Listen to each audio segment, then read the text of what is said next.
99X, it's Barnes and Leslie. We are your Morning X. We've got Crash back for a record fifth time, working at 99X again on traffic. Also back, Organic X. You know you love that. Sunday mornings, the best way to wake up, 7A to 11A with Matt Organic Jones, the softer side, the organic acoustic side of 99X. We're at the last day of the month, and this was the month of love. Crash, I saw you last week. You posted the young lady you're seeing right now. She made it to social. That was a reveal. Yeah, and so far a month and almost a half. Look at you go. We were out at the festival. We can't let the month wrap up without getting into dating app horror stories. Does anybody out there have any dating app horror stories they would just love to share? Crash, do I need to look too far? Leslie, I know you've not ever been on a dating app because you've been married all this time. No, never. But Crash, what is your dating app of choice? Oh, God. Well, I don't even remember because this was so long ago, but the first date I agreed on, I said, let's do a lunch, keep it casual. We went outside, went to Steam House Lounge. We're sitting out there 20 minutes into the date. She says, I'd like to take ecstasy and put it up my bum. What? That way it doesn't upset my stomach. I immediately just went, check, please. That's a quick out. Yes. Or a quick in. Why do you hold these stories like forever? Why do you come out of the gate with that, though, on your first date? Yeah. If you have a dating horror story from an app, we'd love to hear it. 470-741-4999. Well, who's going to top that? 999. I know. I'm trying to think. When I got divorced and got on, at that time, Match was the hot one. Mm-hmm. I remember going to a couple, and, you put your photo up. I think you should make the photo look like you look. Yeah. Man, two of them show up, and I'm like, and they walk right past, and I was like, what? And she's like, are you Steve? I'm like,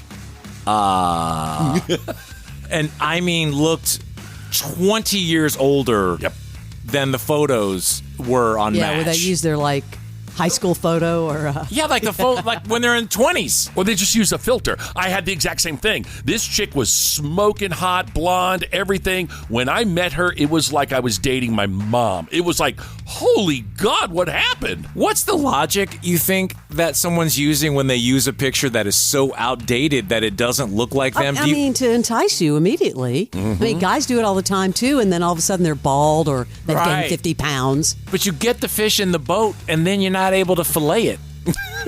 What? Okay. Yeah, you hooked them. You reel them in, not fillet. You reel them in, but then you don't get to. Well, I was going to say something else, but I said that instead. Yeah. You don't get to follow through with the process. Right. Because it was not the person. And that still happens.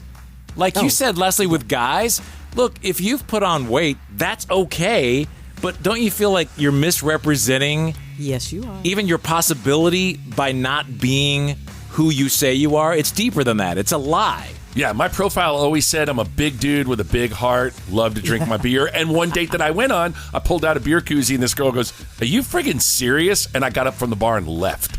Yeah. Good for you. Well, and some people have their things, and that's their right, you know? There are things that they can't. Let's see what the people are saying. Hey, Morning X, good morning. Who is this? This is Renee. Hey, Renee, dating app horror story. First of all, it wasn't Crash, was it? No, thankfully. Okay, good. What's a horror story, Crash? I don't want you to be the subject. I'm just making sure. Said, thankfully, that hurt. Well, there's still time. Okay, what was your horror story and which app? It was Tinder, of course. It started off, I met him at his apartment, and he called an Uber pool for us to go to dinner. With the pool? Oh, no. So we got in the Uber pool, and we stop and pick up another couple, a Hispanic couple, and it's really awkward because he moves in the front seat. So I'm in the back with this other couple, and I speak enough Spanish to understand that they're talking about how awkward the whole ride is, and he's trying to tell me in text that he speaks Spanish, which he doesn't, and he's trying to tell me all these things that he claims they're saying about us, which wasn't accurate. So I just was kind of really put off by that. Then we go to this specific restaurant we had to go to in West Midtown because they had this specific margarita that I had to try. Well, they don't have the margarita on the menu when we get there. she kind of throws like a hissy fit to the waiter or waitress. And so she tries probably 5 or 6 times to have the bartender make this blood orange margarita he swears they had at some point. So I'm 6 margaritas deep at this point because I'm drinking all the ones that he doesn't want. So I'm having a good time. But he convinces the restaurant manager, who's now involved at this point, to walk across the street in West Midtown on a Saturday night to their sister restaurant to get him a specific glass of red wine that they carry at that restaurant. For a dude who orders Uber Pool, he sure has a lot of mandatories in life. That was the first red flag, the Uber Pool. Yeah, anyone's ordering Uber Pool, yeah, just run. Me to pay for all the margarita mistakes that I drank. And I was like, yeah, no. I had a friend accidentally order that in New York for us. I'm like, dude, you got pool? We get in with like some, stinky. It just was like, what? Yeah, it was really awkward. Like the pool thing was just like the first awkward part. Then like I'm okay at this point because I've had 6 what he claims are blood orange margaritas, which are really just not very good margaritas with a lot of orange juice. How'd the date end? You had a lot of margaritas. You tell me you didn't hook up with them. Oh God, no. I convinced him not to call an Uber Pool for the ride home. And this good for you. older black woman drove us home, but she was very concerned because the whole ride home, he was telling me that since he paid for all the margaritas at my dinner, that I owed him something sexual when we got back. Oh, that's a creepster right there. Yeah. Look at all the red flags. Good thing you got out of that. And he was like telling me that women, their place is in the house, and that I was too successful for him to want to really date, but he wouldn't mind if I, gave him a happy ending tonight because he paid for a really expensive dinner, and I had a good time. This is a real horror story.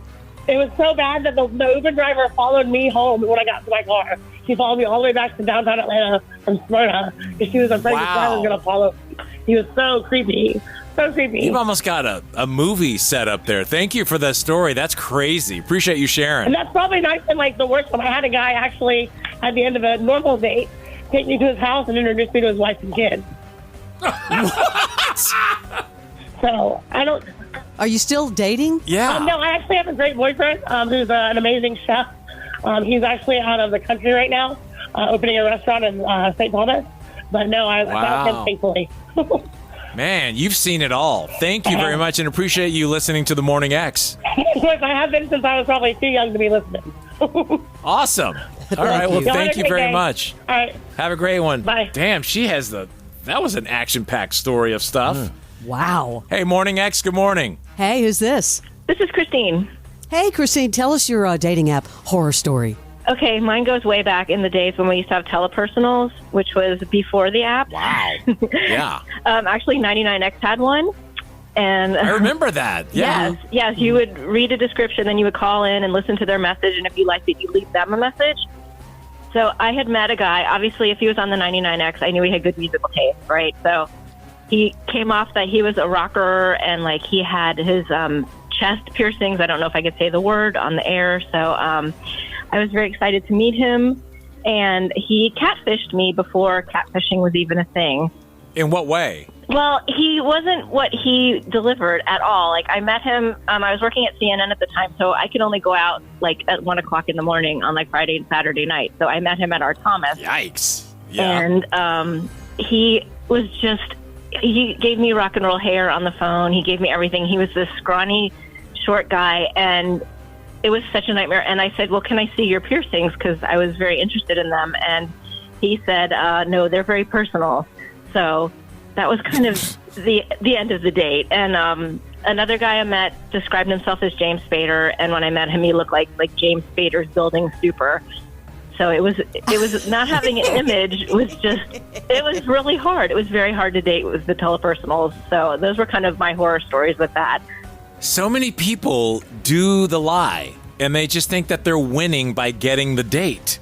Yeah, like they do the lie at all costs to get you reeled in. Yeah, they never realize they're actually going to have to see you face to face. Right. That's always the issue. Well, thank you for sharing. Yeah, thank you so much. Yeah, thank you. Thanks for the calls. Appreciate it. Suddenly, dating Crash Clark does not seem that bad. True. Very true. If you have a dating horror story from an app, we would always, by the way, love to hear it. 470-741-4999. This is 99X. No one knows music like Rolling Stone. Senior writer Brian Hyatt talks the biggest music news from the biggest stars. Raphael Sadiq. So there's a whole lot to talk about. Bodyguard, that's kind of your song. Did you originally intend it for Beyonce? Everything is for me in the beginning. Okay. Take us through the life story of the Notorious B.I.G. Here's this 14-year-old kid who feels like a prodigy. We were also supposed to have an interview with Ghostface Killah, but he kind of ghosted on us, which I guess is appropriate. Rolling Stone music now. Follow and listen on your favorite platform.